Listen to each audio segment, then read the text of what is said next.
로마서 6장 신약성경 247페이지 로마서 6장 12절에서 14절까지 말씀을 봉독해 드립니다.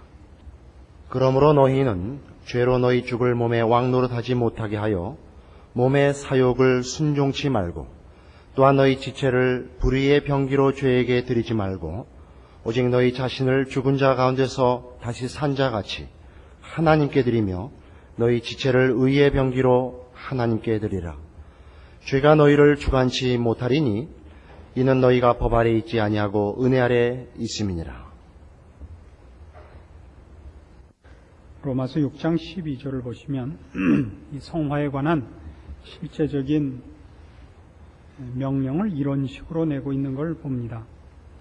죄로 너희 죽을 몸에 왕노릇하지 못하게 하여 몸의 사욕을 순종치 말라. 너희 지체를 불의의 병기로 죄에게 드리지 말라. 이 말씀들을 이해하는 것이 굉장히 필요합니다. 얼핏 보기에 이 말씀들은 마치 우리의 몸뚱아리가 죄의 근거고 그 뿌리인 것 같은 인상을 주기 때문입니다.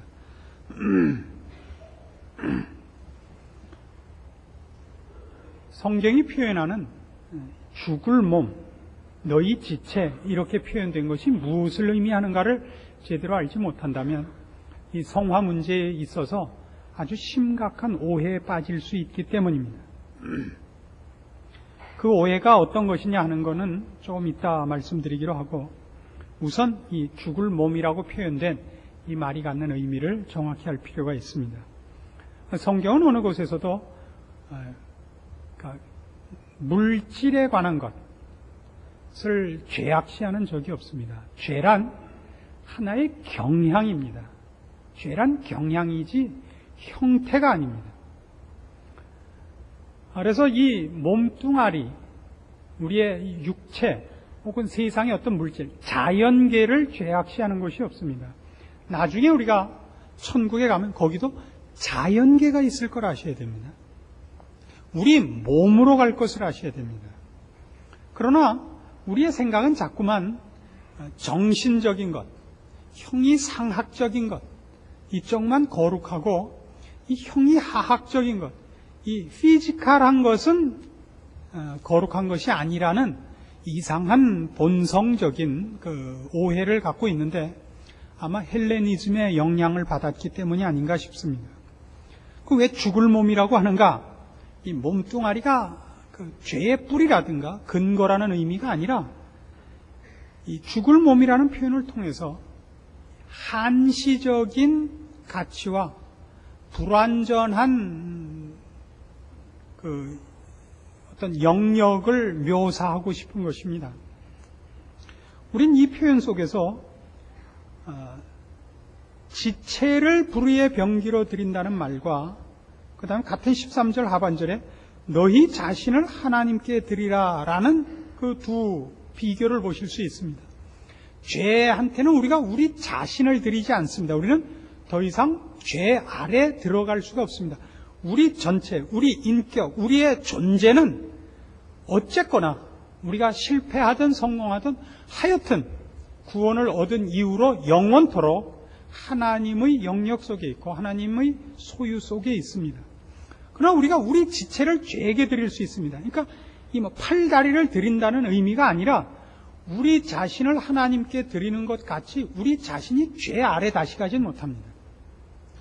죄가 우리를 잠시 현혹시키고 잠시 실패케 할 수 있다는 것을 표현하고 싶어서 지체와 자신을 대비시키고 있는 겁니다.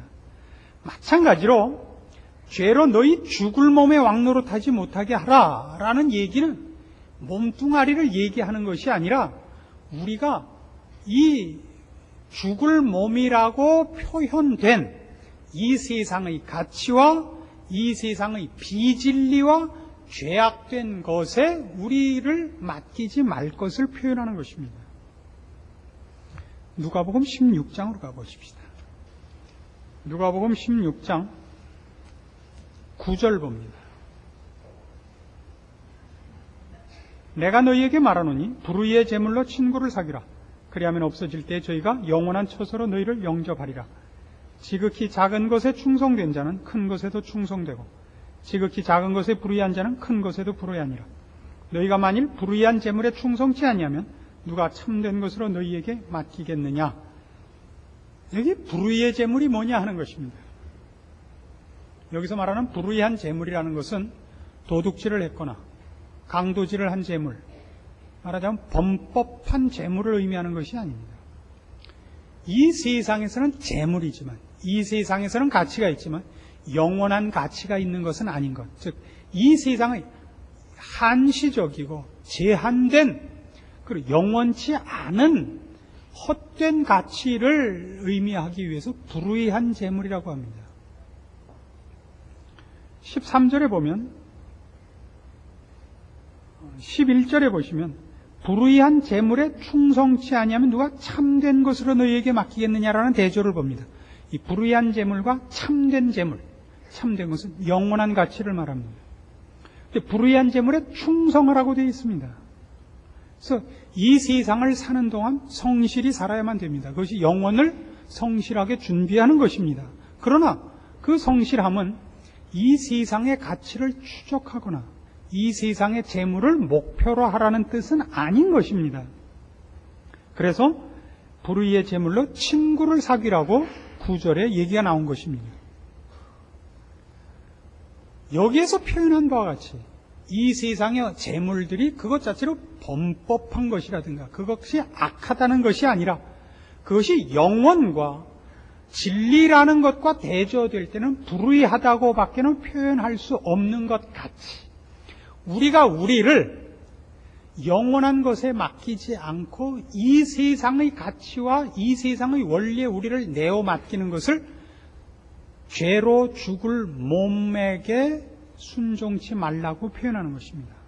그때 죄로 죽을 몸이라는 건 우리의 몸뚱아리를 가르치는 것이 아니라 이 세상 밖에는 가치가 인정되지 않는 것, 영원한 진리가 아닌 것에 나를 맡기는 그런 원리들을 대표하는 것을 죽을 몸이라고 표현한 것입니다. 결단코 우리 몸뚱아리를 얘기하지 않습니다. 좀 더 직접적인 표현을 보죠. 로마서 8장입니다. 로마서 8장 3절. 율법이 육신으로 말미암아 연약하여 할 수 없는 그것을 하나님은 하시나니 곧 죄를 인하여 자기 아들을 죄 있는 육신의 모양으로 보내어 육신의 죄를 정하사 육신을 쫓지 않고 그 영을 쫓아 행하는 우리에게 율법의 요구를 이루어지게 하려 하심이니라. 육신을 쫓는 자는 육신의 일을, 영을 쫓는 자는 영의 일을 생각하나니 육신의 생각은 사망이요 영의 생각은 생명과 평안이니라. 육신의 생각은 하나님과 원수가 되나니 이는 하나님의 법에 굴복치 아니할 뿐 아니라 할 수도 없습니다. 육신에 있는 자들은 하나님을 기쁘시게 할 수 없느니라. 여기서 육신 그렇게 나오는 건 뭘까요? 3절인 하반절에 있는 것 같이 죄 있는 육신의 모양으로 보내어 육신의 죄를 정했다. 우리가 예전에 처음 하나님에 의해서 창조됐을 때는 우리는 하나님과 뗄래야 뗄 수 없는 밀접한 연합의 관계에 있었습니다. 그러나 우리 인류 조상 아담이 범죄하여 인간은 죽습니다.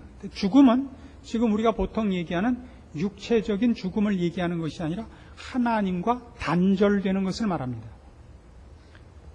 우리는 우리의 조상 아담이 선악과를 따먹고 정말 죽었습니다. 그 죽음이 어디에 나타나죠? 그들은 서로 벌거벗은 것이 부끄러워졌고 죽은 결과입니다. 마치 고기가 썩은 것 같이 됐고 그리고 하나님을 두려워 숨었습니다. 죽었습니다.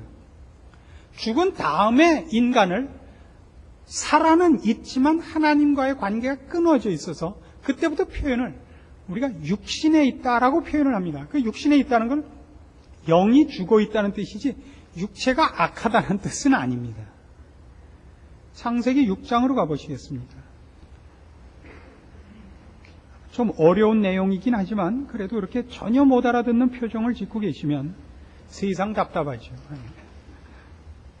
창세기 6장 1절 보시면 이제 홍수를 내리기 직전의 상황이 묘사되고 있습니다. 사람이 땅 위에 번성하기 시작할 때 그들에게서 딸들이 나니 하나님의 아들들이 사람의 딸들의 아름다움을 보고 자기들의 좋아하는 모든 자로 아내를 삼는지라. 여호와께서 가라사대 나의 신이 영원히 사람과 함께 하지 아니하리니 이는 그들이 육체가 됨이라. 여기서도 그들이 육체가 됨이라 이런 말은 하나님으로부터 어떤 생명도 진리도 거룩함도 연결되지 않는 존재가 됐다는 뜻입니다. 신령해지면 육체가 없어집니까? 그렇지 않습니다. 육체란 인간의 존재 중에 분명한 하나의 요소입니다. 이 육체가 거룩한 공급을 받지 못하니까 이게 자꾸 썩는 겁니다. 그래서 영의 공급을 받지 못하는, 하나님으로부터 거룩함과 진리와 생명을 공급받지 못하고 죄에 의해서 썩어져 가고 있는, 즉 죄가 그를 장악하고 있는 인간을 묘사할 때는 성경은 육체라, 육신이라 라는 표현을 즐겨 사용하고 있는 겁니다. 결코 우리의 육체가 악하거나 죄의 근거거나 뿌리라는 얘기는 아닙니다. 우리는 지금 로마서 6장에서 바로 그 얘기를 대하고 있습니다. 죄로 너희 죽을 몸에 왕노릇하지 못하게 하라. 즉 우리 자신이 하나님의 자녀가 아니고 마치 이 세상을 사는 게 전부인 것 같은 생각 속에서 우리를 죄에게 내어 맡기는 실수가 없어야겠더라 말입니다.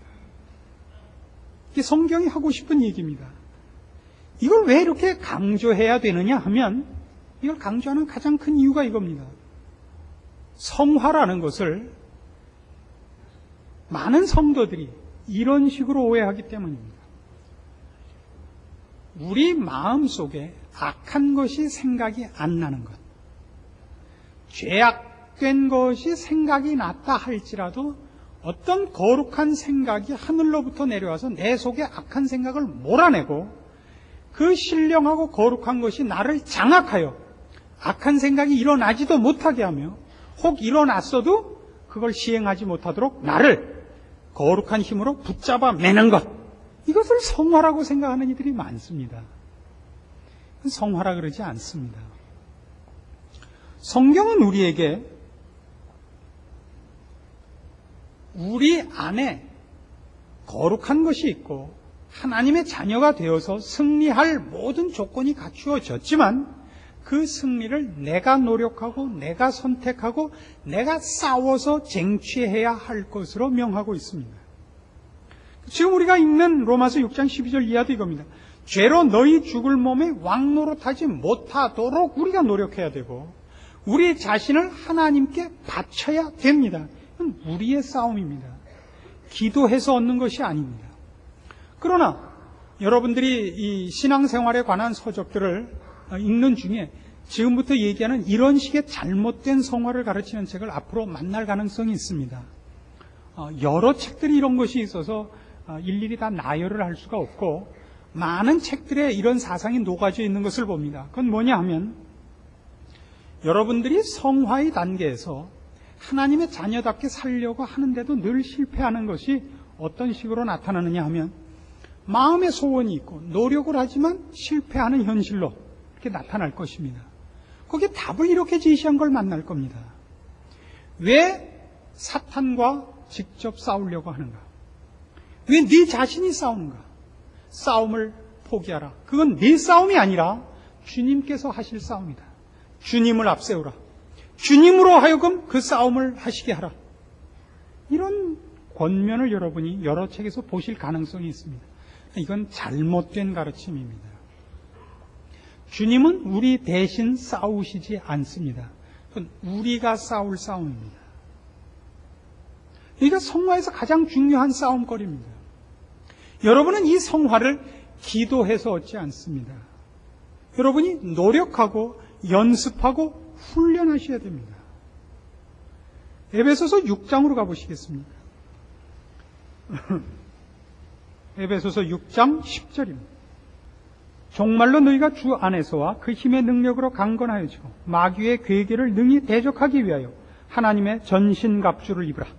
우리의 씨름은 혈과 육에 대한 것이 아니요 정사와 권세와 이 어두움의 세상 주관자들과 하늘에 있는 악의 영들에게 대함이라. 그러므로 하나님의 전신갑주를 취하라. 이는 악한 날에 너희가 능히 대적하고 모든 일을 행한 후에 서기 위함이라. 이 갑옷을 우리가 입어야 돼요. 우리가 투구를 쓰고 흉배를 붙이고 허리띠를 띠고 방패를 들고 신발을 신고 칼을 들고 싸워야 됩니다. 승리를 입으라고 되어 있지 않습니다. 전투를 할 무장을 하라고 되어 있어요. 우리가 그래갖고 싸움을 싸워 이겨야 됩니다. 우리가 이 싸움에 진다고 해서 하나님의 자녀라는 우리의 신분이 포기되지 않습니다. 우리는 이겨야만 됩니다. 이 싸움을. 이길 수밖에 없는 자입니다. 그러나 우리는 이 싸움을 포기하고 이 싸움을 외면하고 혹 이 싸움에서 질 수도 있습니다. 성화에서의 실패가 일어날 수 있습니다. 그러나 끊임없이 신자들은 이 싸움을 내가 무장을 하고 할 싸움으로가 아니라 주님께서 내 대신 싸우시고 주님께서 승리를 주시는 것으로 기대를 해서 우린 끊임없이 이 싸움을 전투가 일어난 데서 도망을 가서 기도원으로 숨어버리는 것입니다. 그래서 무릎 꿇고 기도를 해서 이 싸움을 얻으려고 합니다. 이건 여러분 자신이 해야 되는 싸움이지 아무도 여러분을 대신해서 하지 않습니다. 여러분 마음에 악한 생각과 이 세상의 유혹이 일어나지 못하도록 하나님이 간섭해 주시길 기도할 수는 없습니다. 여러분 안에 그런 생각이 들어도 거룩한 것이 와서 여러분의 그 생각을 다 몰아내고 여러분이 거룩한 생각만 갖고 희열과 기쁨과 감사만으로 충만해서 선택의 여지 없이 하나님의 사람으로 살기를 기대하지 마십시오. 그런 일은 일어나지 않습니다. 여러분들이 성화의 문제에서 제일 많이 얻어 걸리는 게 뭐죠? 내가 거룩한 뜻을 갖고 있어요. 거룩한 소원이 있습니다. 동시에 세상적인 유혹이 나를 붙잡습니다. 그래서 여러분의 실제 생활이 늘 어떻습니까? 주님 저를 도와주십시오. 저를 거룩한 곳으로 끌어가 주십시오. 끌어가 주세요. 끌어가 주세요. 그러면서 어디로 가는 거예요? 세상으로 가져가면서 빨리 잡아주세요. 빨리 잡아주세요. 안 잡은 건 주님 책임이에요. 난 몰라요. 나는 이만큼 기도했어요. 내가 이렇게 간절히 기도했어요. 한 번도 이기지 않고 가는 겁니다. 저는 처음부터 고시도 팔러 가지 않았어요. 저는 광만 팔려고 그랬어요. 광만 팔게 해주셨던 들 제가 왜 쳤겠어요? 그러나 광을 안 주시니까 제가 쳤지요. 망했지요. 그렇게 기도했습니다. 안 도와주셨어요. 제 책임 아닙니다. 이것만큼 어리석은 것은 없습니다. 왜요? 성경은 그렇게 성화를 가르친 적이 없기 때문입니다. 근데 우리 모두는 내가 싸워야 할 싸움을 주님께 자꾸 책임을 묻고 내가 한 번도 그 일에 대하여 실제적인 결정과 실제적인 내 책임을 지지 않고서는 하나님께서 한 번도 나를 도와주신 적이 없다는 섭섭함과 불공평하다는 생각에 빠져있기 일쑤입니다. 이것만큼 신자들이 오해하고 있는 건 없습니다. 여러분은 이 일을 하나님께 맡기고 하나님께 요구할 수 없습니다. 여러분이 하셔야 됩니다. 여러분은 여러분 마음에 들어온 죄의 유혹을 쉽게 이기지 못합니다. 그러나 살아오면서 배우시지 않았습니까? 그것이 처음엔 달지만 쫓아가면 어떻게 망하는 것인가를, 잠시만 놀고 온다는 것이 되지 않는다는 걸 여러분 인생 속에서 경험합니다. 그리고 죄를 지으면 그 결과가 얼마나 비참한 걸 보셨습니다. 그래서 어떻게 하죠? 그래서 다음엔 그걸 여러분이 물리쳐야 됩니다. 공부 안 하는 애들 생각을 해보십시오. 애들 보고 너 왜 이렇게 공부 안 하니? 이러면 공부 안 하는 애들 쳐놓고 공부하기 싫다 그러는 놈이 없어요. 공부를 하려고 그랬다는 거예요. 하려고. 또 공부를 하려고 그랬는데 책상이 더럽더라 이거예요. 공부를 하려고 하니까. 일단 책상을 정리를 하고 그렇게 쓰려고 하니까 손톱이 더럽더래요. 손톱을 깎고. 그러니까 배가 고파요. 라면 하나 끓여 먹고 보니까 2시인 거예요. 내일을 위해서 잤지요. 공부 못하는 아이들의 늘 변명입니다. 나는 집으로 올라고 그랬는데 친구가 한 번만 하고 가자고 그래서 한 번만 하고 가려고 오락실에 들어갔는데 옆에서 놀리는 바람에 이 나를 뭘로 알고 그래서 책가방을 맡기고 돈을 빌려서 하다 보니까 12시가 돼서 집에 들어오지도 못하고 안 들어오지도 못하고 안 하는 애들의 변명이에요. 그때 여러분이 뭐라고 판정을 내려요? 네 진심을 내가 알았다. 너는 얼마나 속이 상했었겠느냐. 그만 자고 내일부터는 그럼 책가방을 맡기지 말고 엄마한테 얘기를 하면 내가 돈을 두둑히 주마. 이러는 부모가 있어요? 뭐가 어드래? 뭐? 안 갈라고 그랬는데 등가죽이 벗겨지게 두들겨 패가지고 다음부터 오락실만 쳐다보면 이 몽둥이가 생각나라 너. 오락실 몽둥이 한 번만 그냥 껍질이 벗겨지는 엄마의 손톱. 그래서 오락실을 이렇게 가려다가도 아이고 등가죽이 벗겨지는 것보다 내가 한번 안 하고 말지 이렇게 돌아서는 것이 성화입니다. 여러분 마음속에 애들이 오락실을 지나가도 왜 애들은 오락을 하는지 모르겠어 이렇게 되기를 바라건 죽었다 깨도 안 되는 거예요. 요새 보니까 이성미만 그딴 소리 하더라고요. 여러분은 여러분의 성화를 여러분이 책임져야 되고 여러분이 행해내야 됩니다. 아무에게도 핑계대지 못합니다. 기도했다는 것으로도 여러분이 안 그러려고 그랬었다는 걸로도 핑계를 대지 못합니다. 해내야 됩니다. 해내야 됩니다. 그래서 우린 이런 두 가지 결론을 이제 낼 수 있습니다. 첫 번째 결론은 이겁니다. 내가 아니고 주님이 나 대신 성화를 해주지 않는다는 엄연한 사실입니다. 우리는 여러분의 시행착오를 겪을 수도 있지만 결국은 이 싸움을 내가 이겨내야 됩니다. 내가 해내야 됩니다.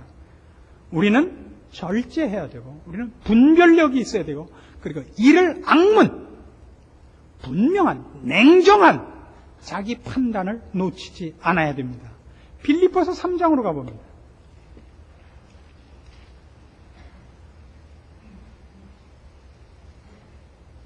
빌립보서 3장 10절입니다. 내가 그리스도와 그 부활의 권능과 그 고난에 참여함을 알려하여 그의 죽으심을 본받아 어찌하든지 죽은 자 가운데서 부활에 이르려 하노니 내가 이미 얻었다 함도 아니요 온전히 이루었다 함도 아니라 오직 내가 그리스도 예수께 잡힌 바 된 그것을 잡으려고 쫓아가노라. 형제들아 나는 아직 내가 잡은 줄로 여기지 아니하고 오직 한 일 즉 뒤에 있는 것은 잊어버리고 앞에 있는 것을 잡으려고 푯대를 향하여 그리스도 예수 안에서 하나님이 위에서 부르신 부름의 상을 위하여 쫓아가노라. 그 여러분이 조심해 보실 건 이겁니다. 12절 내가 이미 얻었다 함도 아니요 온전히 이루었다 함도 아니라. 칭의입니까 성화입니까? 성화입니다. 칭의는 우린 이미 온전히 이룬 자입니다. 한번 하나님의 자녀가 되면 그 신분과 운명이 바뀌거나 취소되지 않습니다. 그건 이미 얻은 것이고 온전히 이루어진 것입니다. 그러나 성화는 그렇지 않습니다. 바울 자신이 얘기합니다. 내가 이미 얻었다 함도 아니요 온전히 이루었다 함도 아니라 오직 내가 그리스도 예수께 잡힌 바 된 그것을 잡으려고 쫓아가노라. 우리가 이 싸움을 해야 됩니다. 내가 쫓아가야 됩니다. 뒤의 것을 잊어버리고 쫓아가야 됩니다. 이 싸움을 주님께 갖다 놓고 대신 해달라 그래서 해서는 안 됩니다. 이건 우리의 지혜고 우리의 책임이고 그리고 우리의 권리입니다. 이 성화의 길을 여러분이 포기하시거나 오해하시거나 게을리하지 않도록 조심하셔야 됩니다. 여러분은 이것이 되기까지 6번 넘어지면 7번 일어나고 7번 넘어지면 8번 일어나고 끊임없이 일어나는 인내를 가지셔야 되며 승리할 수밖에 없는 여러분의 운명과 신분을 이해하시고 포기하지 않으셔야 됩니다. 될 때까지 하셔야 됩니다. 여러분 자신이 하셔야 됩니다. 두 번째 결론은 이겁니다. 이 싸움은 오늘 우리 본문에서도 나타난 바와 같이 우리 자신을 빼앗기는 일로는 일어나지 않습니다. 우리는 우리 자신을 빼앗길 수 없습니다. 우리는 하나님의 것이고 그의 소유된 백성입니다. 우리의 운명과 신분은 불변합니다. 우리는 잠시 속아서 넘어가는 것입니다.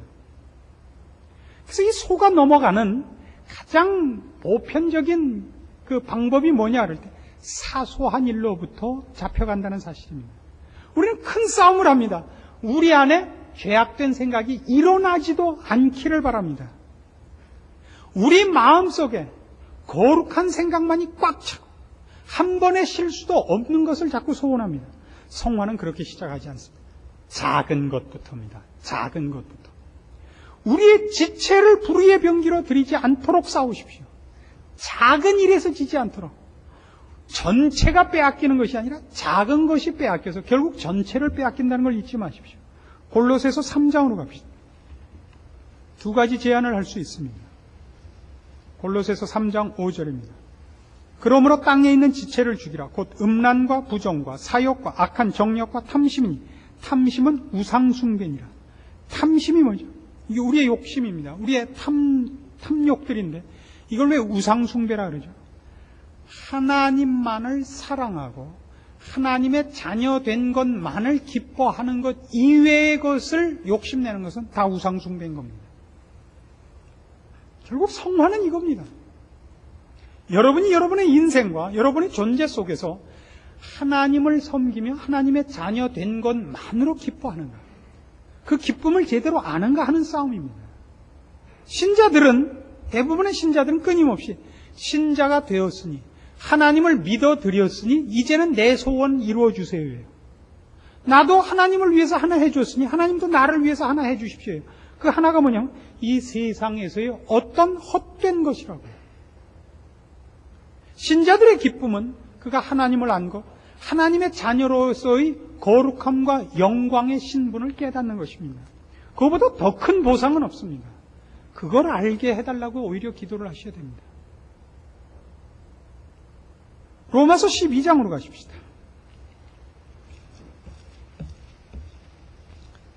로마서 12장 1절.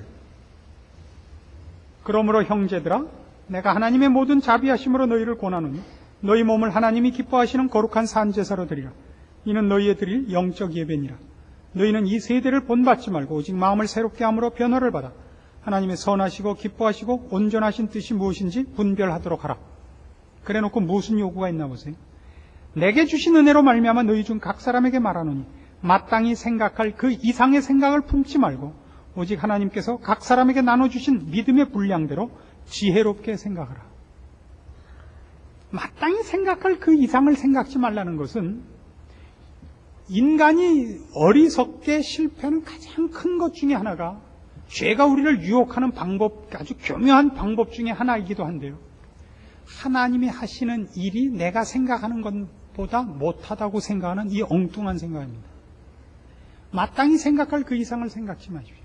즉, 하나님이 전능하시며 모든 지혜에 뛰어나신 분이며 우리 모두를 향하여 가장 크신 사랑과 능력으로 우리를 지키시는 분이라는 믿음 가운데서 여러분을 안정시키십시오. 왜 나에게 이런 일이 일어나게 하는가? 왜 하나님은 일을 이렇게 하는가? 라는 생각이야말로 여러분을 순종하는 사람, 믿음을 따라 인내하는 길에서 이탈시키는 최고의 유혹입니다. 아담과 하와가 빠졌던 시험, 그 첫 번째 시험도 그 시험의 원리가 무엇이었는가 생각해 보십시오. 사탄이 와서 뭐라 그랬어요? 하나님이 정말 그 실과를 먹지 말라고 하더냐? 그러라 그랬다. 왜 먹지 말라 그랬는지 아느냐? 그걸 먹으면 너희가 하나님하고 같게 될까봐 못 먹게 한 것이다. 여기서부터 마땅히 생각할 그 이상을 생각하기 시작한 거예요. 하나님은 우리한테 불공평하시구나. 이것이 죄의 뿌리입니다. 그래서 성화로 들어가면서 여러분이 하셔야 되는 건 그겁니다. 하나님의 만족성, 충족성을 여러분이 얼마나 기억하느냐, 하나님의 권위를 얼마나 인정하느냐, 이 싸움입니다. 결국 그 싸움을 여러분 안에서 해놔야 됩니다. 모든 죄의 유혹은 이 두 가지 중에 어느 것 하나를 걸고 넘어지는 것입니다. 하나님은 불공평하시다. 하나님이 하라 그러는 것 외에 이 세상의 것도 얼마나 즐겁냐. 하나님만으로 만족하는 것, 하나님만으로 순종하는 것, 여기에서 우리를 끌어내는 이 싸움을 이기는 싸움, 그걸 여러분이 여러분의 삶 속에서 많은 시행착오 속에서 분명히 확인하셔서 세상이 거짓되고 하나님이 오르시다는 것을 알아내셔야겠고, 안 것을 다시는 실패하지 않도록 여러분을 분명히 믿음 가운데, 진리 가운데 굳건히 세워가는 것, 이것이 성화입니다. 여러분의 실수가 같은 것이 두 번 나오지 않게 하십시오. 또 여러분에게 진리된 것을 성경을 통하여 확인하십시오. 그 모든 것을 경험해서 확인하지 마십시오. 그건 참으로 고달픈 겁니다. 하나를 경험해서 알았으면 10개를 경험하지 않고 자기의 것으로 가질 수 있어야죠. 이것이 믿음입니다. 도마는 어떻게 확인했죠? 손을 내밀어 그 옆구리의 상처에 손가락을 넣어보고야 확인했습니다. 주님이 뭐라고 꾸짖으셨습니까? 만져보고 믿는 자가 되라. 그러나 보지 못하고 믿는 자가 복되니라. 왜요? 우리가 우리의 것으로 가져야 할 것 중에는 그걸 일일이 다 확인하기에는 우리에게 허락된 진리와 허락하신 축복이 너무 크기 때문입니다. 그걸 일일이 확인하고 가지려면 몇 개 못 가집니다. 몇 개 못 가지. 여러분 평생에 경험해서 가질 수 있는 것 10개나 될까 말까 합니다. 성경이 우리에게 약속한 것은 10의 10승도 넘습니다. 이것이 성화입니다. 하나님께 핑계를 대지 마십시오. 여러분 안에 있는 죄의 유혹과 뿌리들을 여러분의 힘으로 물리치십시오. 그걸 물리치기까지 포기하지 마십시오. 힘써 뿌리를 뽑아내십시오. 말씀 가운데 굳건히 서서 신자된 영광과 여러분에게 허락된 모든 사실들을 여러분의 것으로 누리십시오. 기도하십시오. 하나님 아버지 은혜를 감사합니다. 우리가 아버지의 자녀며 마땅히 승리해야 마땅할 거룩한 사람들입니다. 우리에게 지혜를 주시고 믿음을 주시고 승리할 수 있게 하시옵소서.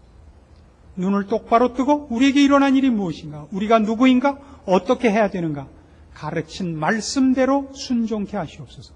혹 실패하더라도 곧 돌아오게 하시고 실패를 통하여 주의 약속의 진리됨을 우리 마음판에 새기고 믿음으로 우리에게 허락된 모든 것을 누리며 간직하며 이겨내는 강한 신자들이 다 되게 하시옵소서.